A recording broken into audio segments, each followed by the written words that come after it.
D'abord, un mot sur la laïcité elle-même. Je n'ai pas ici la prétention de vous apprendre quoi que ce soit sur le sujet. Mais repérons sa place singulière dans la construction philosophique que je vous ai présentée tout à l'heure. J'ai dit qu'il n'y a qu'un seul écosystème pour toute l'humanité, donc il n'y a qu'une seule espèce humaine, et vous savez que le point de vue laïque part de ce primat. S'il y a donc une seule espèce humaine, elle a donc un intérêt général, c'est en délibérant qu'elle va être capable de l'approcher.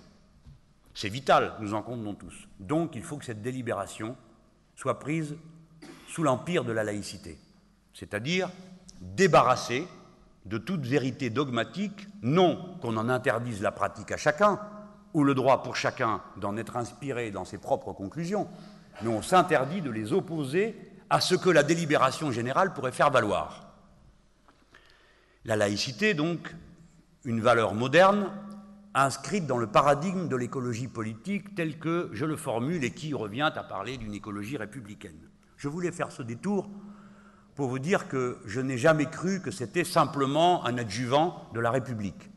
C'est une condition initiale de l'existence républicaine. Alors maintenant, où en sommes-nous?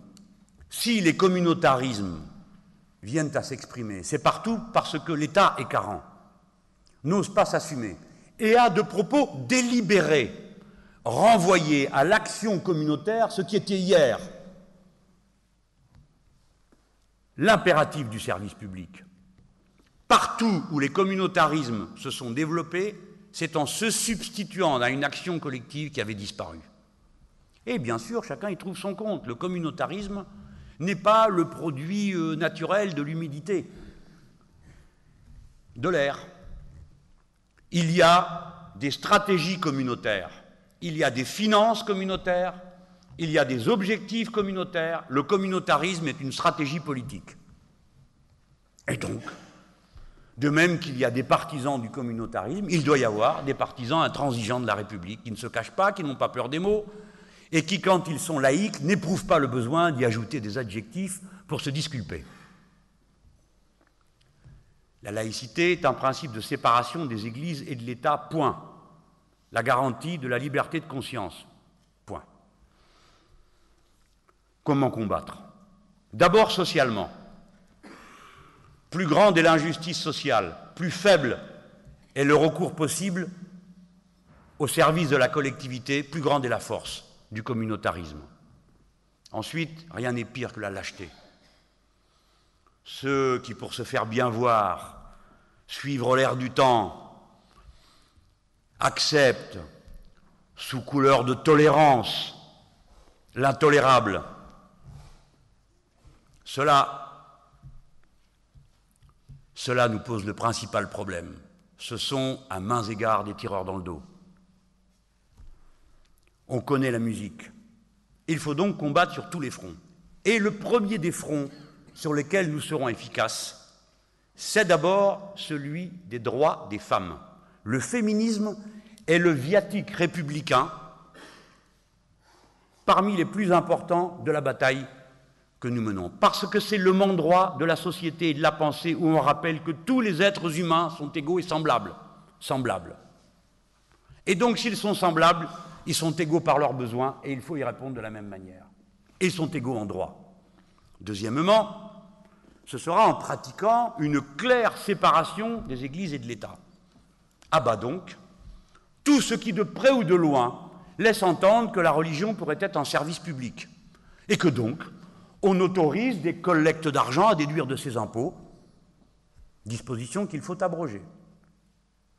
Ou que l'on doit, ici ou là, financer la construction d'établissements religieux, à quoi il faudra définitivement renoncer. Ou qu'il y a ici ou là des poches qui, du fait de l'histoire, doivent être maintenues en l'état, profitant d'une habile confusion dans l'Alsace-Lorraine. On mélangera le droit social local, excellent et qui devrait être généralisé à toute la France, avec les survivances archaïques du Concordat. Et par conséquent, le programme du Front de gauche, c'est l'abrogation de toutes ces dispositions qui défigurent la loi de 1905. Toute la loi de 1905.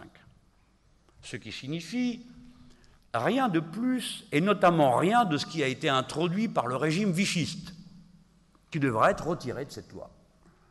Il faut porter haut et clair le message de la laïcité, non en s'en excusant, mais en l'affirmant comme un principe qui peut être soumis au vote. La République n'est pas un régime neutre, je l'ai dit tout à l'heure. Dans ma conception des choses, elle ne le sera pas. Et si je suis le président de la République française, je ne serai pas chanoine de Latran. Je ne serai pas qu'au prince d'Andorre, républicain que je suis.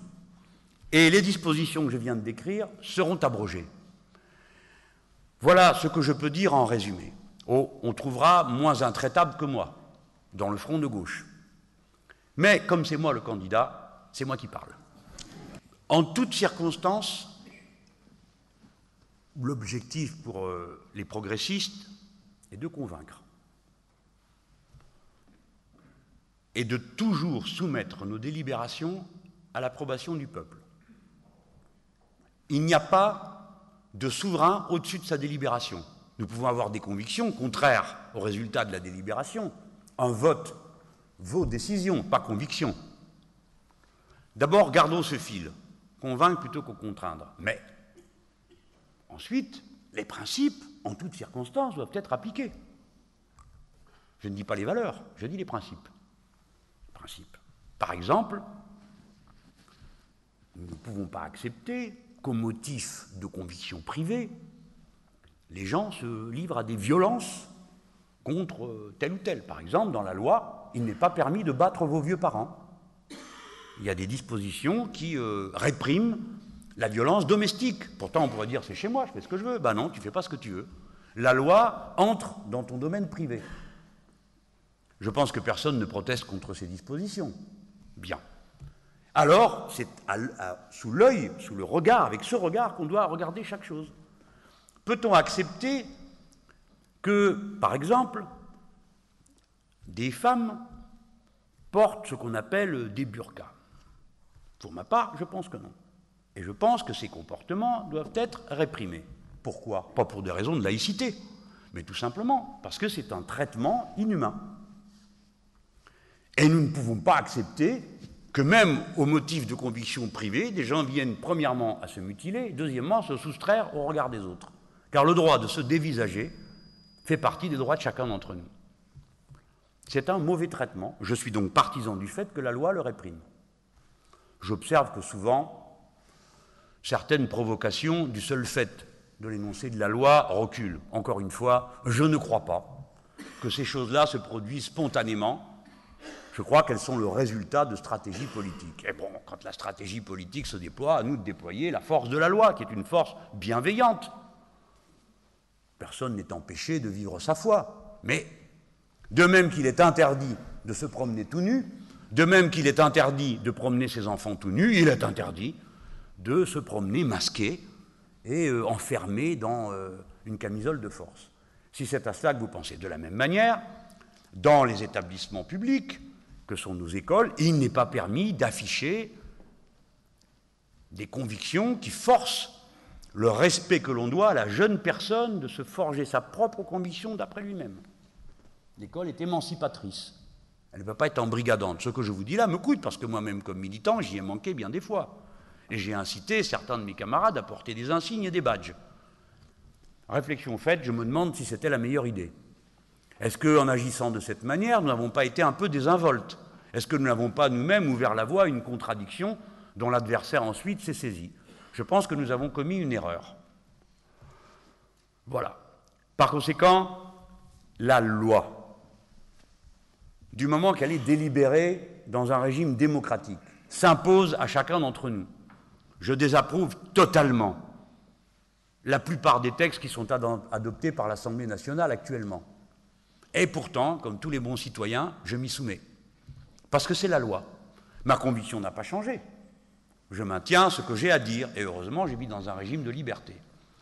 Eh bien, j'invite ceux qui estiment qu'il est juste de se promener masqué des pieds à la tête, d'essayer d'en convaincre la majorité des Français. Et nous verrons.